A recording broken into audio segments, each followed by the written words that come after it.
নমস্কার বন্ধুরা, কেমন আছো সবাই? আমি খুব ভালো আছি। আজ তোমাদের জন্য একটা নতুন রান্নার রেসিপি নিয়ে এসেছি। আশা করি সবার খুব ভালো লাগবে।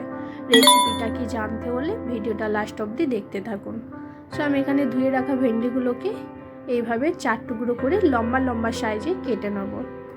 কেটে রাখা ভেন্ডিগুলোতে আমি অ্যাড করব 2 চামচের মতো বেসন। আমার এখানে 250 গ্রাম ভেন্ডি আছে এবং তাতে অ্যাড করব অল্প পরিমাণে হলুদ গুঁড়ো আর 1.5 চামচের মতো ধনে গুঁড়ো আর অল্প লবণ। তারপরে এটাকে ভালো করে মিশিয়ে নেব। আর মিশিয়ে নেওয়ার পরে এটাকে জাস্ট 2 থেকে 3 মিনিটের মতো এইভাবেই ছেড়ে দেবো। দেন কড়াতে তেল গরম হয়ে গেলে তাতে 5 ফোড়ন অ্যাড করে কেটে রাখা কুচি কুচি করে পেঁয়াজ আর কাঁচা লঙ্কার কুচি দিয়ে ভালো করে ভেজে নেব। আর ভাজার পরে এটাতে আমি দিয়ে দেবো আদা রসুনের পেস্ট, ওটাকেও ভালো করে ভেজে নেব।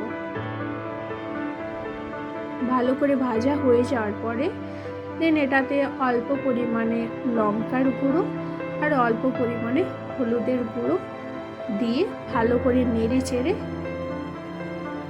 ম্যারিনেট করে রাখা যে ভেন্ডিটা ছিল সেটাকেও আমি দিয়ে দেবো এটার মধ্যে। দেন এটাকে হালকা নেড়ে চেড়ে অল্প আঁচে ঢাকা দিয়ে দিয়ে রান্না করতে হবে 8 থেকে 10 মিনিটের মতো। ভেন্ডিটা সেদ্ধ হয়ে গেলে আপনাদের বাড়িতে যদি আমচুর পাউডার থাকে তো আপনারা সেটা অ্যাড করতে পারেন।